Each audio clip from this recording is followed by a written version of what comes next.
orasida sog'lom turmush tarzini qaror toptirishga qo'shgan katta hissalari uchun futbol bo'yicha Osiyoning eng kuchli jamoalari o'rtasidagi saralash musobaqalarida chinakam jasorat va matonat fazilatlarini, yuksak professionalizm va azmu shijoat namunasini ko'rsatib, ulkan g'alabaga erishgani, vatanimiz tarixida birinchi marta jahon chempionati yo'llanmasini qo'lga kiritgani, yangi O'zbekistonning xalqaro miqyosdagi shon shuhratini yuksaltirish, yosh avlodni ona yurtga muhabbat, milliy g'urur va vatanparvarlik ruhida tarbiyalash ishlarida faol ishtirok etib kelayotganliklari uchun bir nechta mana shu O'zbekiston milliy terma jamoasi a'zolari, u yerdagi murabbiylardan tortib barcha o'ziga xos tarzda yurtboshimiz tomonidan mukofotlanmoqda.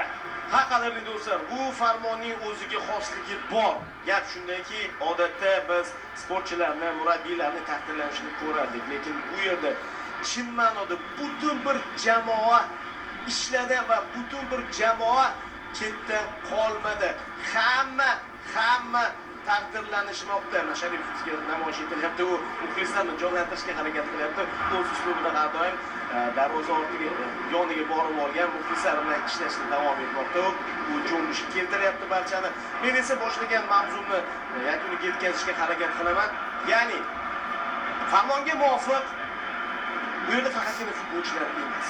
Bu yerda faqatgina murabbiylar emas, jamoaning tarkibida kimlar bor? Bu yerda shifokorlar, fizioterapevtlar, yana kimlarni qo'shishimiz mumkin? Hattoki media guruhi vakillari, fotosuratchilar, teleoperatorlar, teletasvirchilar, ular ham o'zini tutgan. Bir qarashda kimdir savolni o'ziga tashlashi mumkindir. Nima uchun? Chunki ularning ham o'ziga yarasha hissasi bor. Mana shu ulkan g'alabada futbolchilar maydonga chiqib harakat qiladigan bo'lsa, ularning ishlari maydonda ter to'kish bo'ladigan bo'lsa, qolganlarning ham o'ziga yarasha ishlari bor. Ular ham bajarishga o'sha ishni farmonga muvofiq barcha taqdirlandi. Hech kim chetda qolgani yo'q. O'zbekiston Respublikasi Prezidenti Shavkat Miromonovich Mirziyoyev maydonga chiqdi.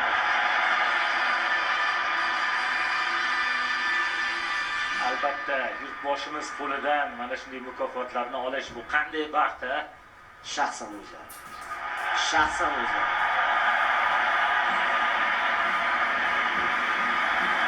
Rahmat. Katta rahmat.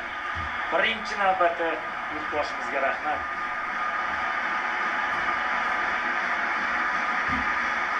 Ana endi jamoa ichidagilarning hammasi bir taklif etiladi. Prezidentining farmoni futbol bo'yicha Osiyoning eng kuchli jamoalar o'rtasidagi saralash musobaqalarida chinakam jasorat va matonat fazilatlarini, yuksak professionalizm va azmu shijoat namunasini ko'rsatib, ulkan g'alabaga erishgani, vatanimiz tarixida birinchi marta jahon chempionati yo'llanmasini qo'lga kiritgani, yangi O'zbekistonning xalqaro miqyosdagi shon shuhratini yuksaltirish, yosh avlodni ona yurtga muhabbat, milliy g'urur va vatanparvarlik ruhida tarbiyalash ishlarida faol ishtirok etib kelayotgani uchun quyidagilar mukofotlansin.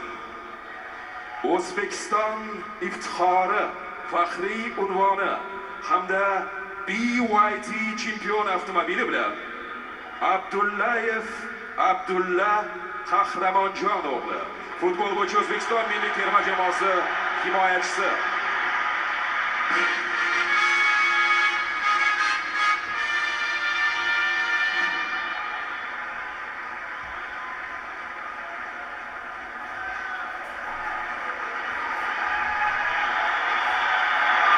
Demak, futbol bo'yicha O'zbekiston milliy terma jamoasi a'zosi Abdullayev Abdulla Qahramonjon o'g'li, futbol bo'yicha O'zbekiston milliy terma jamoasi himoyachisi. Alijonov Xo'jaakbar Ulug'bek o'g'li,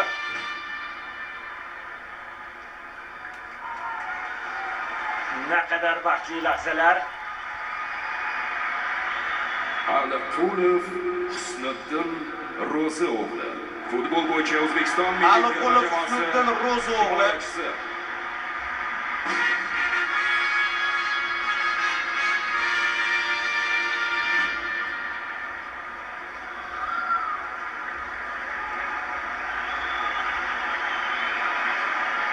Ashurmatov Rustamjon Elyorovich. Futbol bo'yicha O'zbekiston milliy terma jamoasi Ashurmatov Rustamjon himoyachisi. Elyorovich.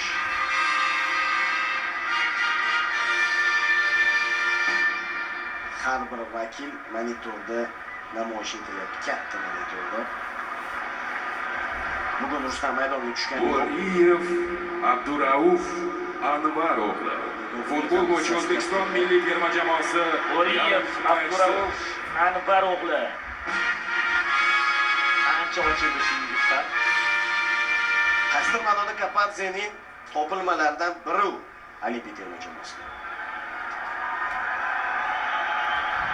Jiyanov Ruslanbek Muzaffar o'g'li. Futbol bo'yicha O'zbekiston milliy terma jamoasi Jiyanov Ruslanbek Muzaffar o'g'li.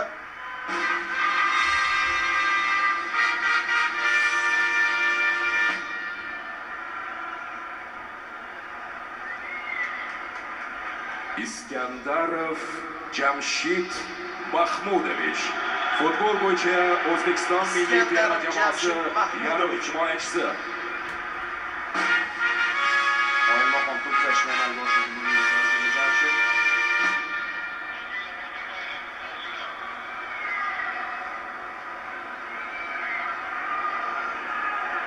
Masharipov Jaloliddin Qadamboy o'g'li. Futbol bo'yicha Masharipov Jaloliddin jamoasi Qadamboy yarim o'g'li. himoyachisi. Muxlislarimiz boshqacha bir qarsaklar chalayapti unga. Terma jamoa yetakchilaridan biri shubhasiz. Bugun ham unda ham bir-biridan chiroyli Akmal Vladimirovich. Futbol bo'yicha O'zbekiston Moskvoy milliy terma Akmal jamoasi Vladimirovich. himoyachisi.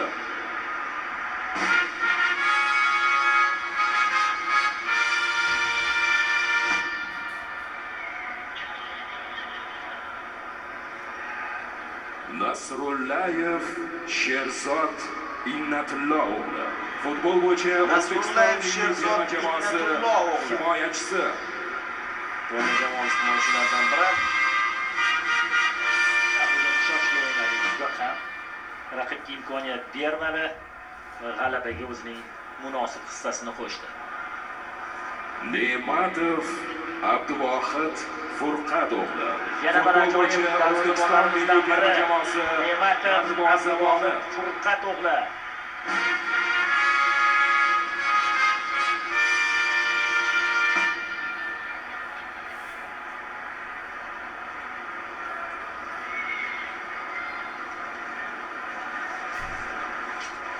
Sayfiyev Farruh Karimovich. Futbol bo'yicha O'zbekiston Sayfiyev milliy terma Farruh jamoasi Karimovich. himoyachisi. Bugun u zaxirada qoldi.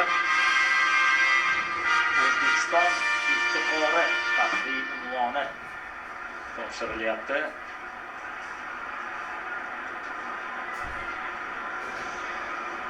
Va navbat ajoyib hujumchimizga ham yetib kelmoqda.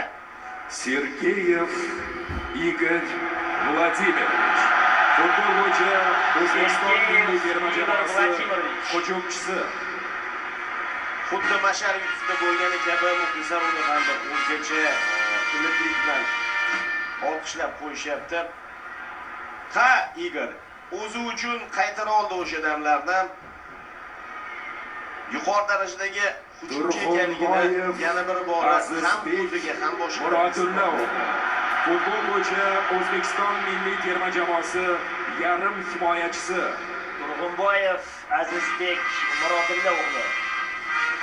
Bugungi uchrashuvning eng yaxshi futbolchisi.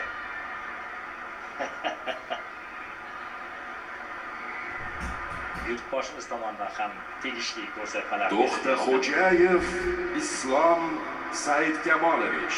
Futbol bo'yicha O'zbekiston milliy terma jamoasi himoyachisi.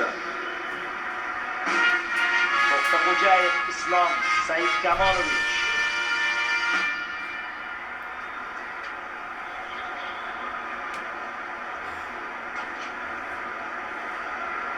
Islom O'runov Oston terma jamoasi barcha Rustamov. yo'llarni bosib Futbol bo'yicha O'zbekiston milliy terma jamoasi yarim himoyachisi. Xoston Rustam o'g'li.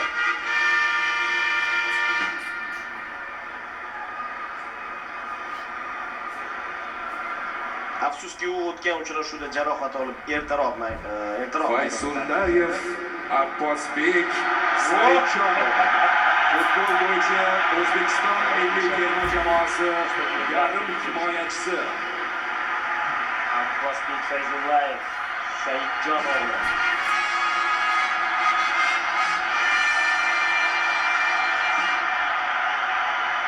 Aynan mamlakat rahbarining ko'z o'ngida chempion bo'lib faoliyatni boshlagan futbolchilardan biri edi. Abbos Fayzullayev.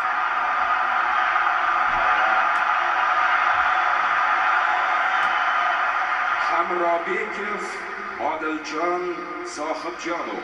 Futbol Hamrobekov Odiljon Sohibjonov yarim himoyachisi. Necha yillardan beri terma jamoamizning ishonchli ko'rayotgan futbolchilaridan biri. Futbolchilarimizning eng baxtli damlaridan biri. Keyinchalik vaqt o'tib ularga savol beriladi. Hasanov Abduqodir Hikmatjonov. Futbol bo'yicha O'zbekiston milliy terma jamoasi himoyachisi. Saidjonovlar. Hasanov.